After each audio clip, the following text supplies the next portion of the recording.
Hello friends, உலகா கிச்சன்லேருந்து உலகா பேசுகிறேன்.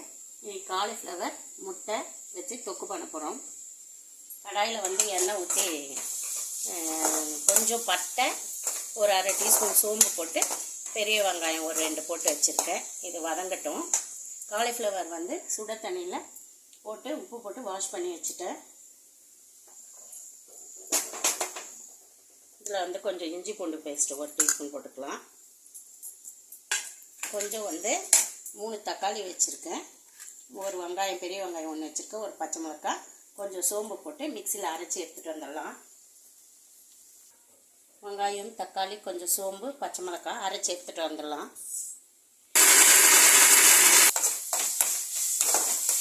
அரைச்சி எடுத்துகிட்டு வந்த இதில் மிக்ஸ் பண்ணிப்போம். கொஞ்சமாக கருவேப்பிலை, கொஞ்சம் நல்லா வதங்கட்டும். கொஞ்சம் வெயிலில் நிற்க முடியாத காரணத்தால் கொஞ்சம் போய் காற்று வாங்கிட்டு வந்துடுறேன். வதங்கட்டும் நல்லா. சிம்மில் வச்சு மூடி போட்டு போயிடுவோம். நல்லா வெங்காயம் தக்காளியில் வதங்கிடுச்சு. காலிஃப்ளவர் ஏற்கனவே சுடு தண்ணியில் போட்டு வச்சுருக்கோம். அதனால் கொஞ்ச நேரம் வெந்தால் போதும்.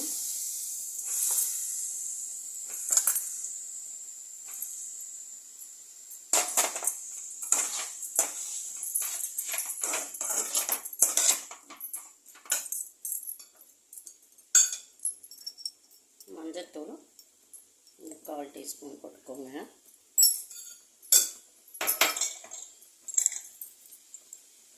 கரம் மசாலா 1/4 டீஸ்பூன்.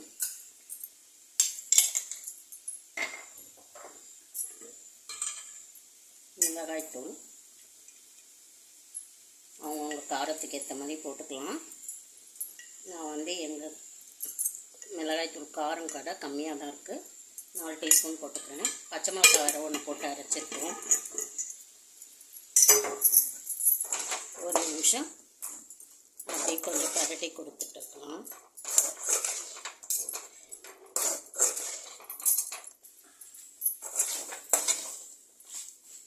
ஒரு நிமிஷம் நல்லா வதக்கி கொடுத்துக்கலாம். மிக்ஸி ஜாரு கழுவி கொஞ்சமாக தண்ணி ஊற்றிக்கலாம்.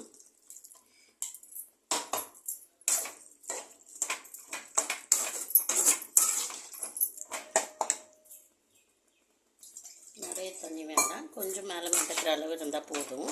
இந்த பச்சை ஸ்மெல் போய் காலிஃப்ளவர் வெந்தால் போதும். எனக்கு வெயில் காலத்தில் சீக்கிரமாக செஞ்சிடலாம். இது சப்பாத்திக்கு, தோசைக்கு ரொம்ப சூப்பராக இருக்கும். சப்பாத்திக்கு ரொம்ப நல்லாயிருக்கும். இப்போ காலிஃப்ளவர் நல்லா வெந்துடுச்சு. எங்கள் வீட்டுக்காரர் வெஜிடேரியன்றதுனால கொஞ்சம் எடுத்துட்டு நம்ம முட்டை ஊற்றிக்கலாம். இல்லைன்னா வெஜிடேரியன் இல்லைன்னா ஸ்ட்ரைட்டாக முட்டையை அப்படியே ஊற்றிடலாம். இப்போ இதை எடுத்துட்டு அப்புறம் முட்டையை வச்சுக்கலாம். இப்போ இதில் எடுத்துட்டேன். 3 முட்டை அடித்து வச்சுருக்கேன். அடிக்காமல் எவ்வளோ வேணுமோ உங்கள் விருப்பத்துக்கு ஏற்ற மாதிரி முட்டையை யூஸ் பண்ணிக்கலாம்.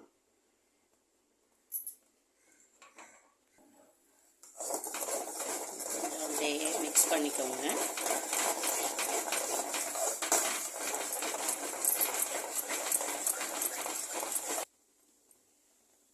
கொஞ்சம் இதில் பெப்பர் போட்டுக்கலாம்.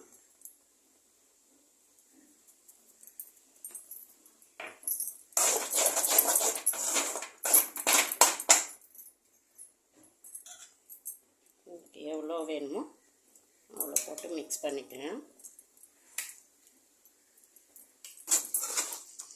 தேவையான அளவு எடுத்து இதில் மிக்ஸ் பண்ணிக்கலாம். கொஞ்ச நேரம் அந்த முட்டை இதெல்லாம் மிக்ஸ் ஆகி வேகட்டும். கொத்தமல்லி கொஞ்சம் போட்டுக்கலாம்.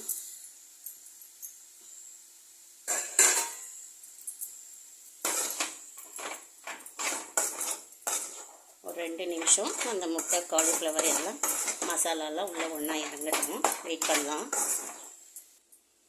காலிஃப்ளவர் முட்டை மசாலா ரெடி ஆயிடுச்சு. கொஞ்சம் எண்ணெய் விட்டுக்கலாம். இது சப்பாத்திக்கு தொட்டு சாப்பிடும்போது ரொம்ப சூப்பராக இருக்கும். அடுத்து காலிஃப்ளவர்னாலே 65 கூட வேண்டாம், இந்த மாதிரி செஞ்சு சாப்பிட்லான்ட்டுன்னு தோணும். பசங்களும் இதை விரும்பி சாப்பிடுவாங்க. இந்த இந்த வீடியோ பிடிச்சிருந்தா லைக் பண்ணி ஷேர் பண்ணி கமெண்ட் பண்ணுங்கள். Okay bye.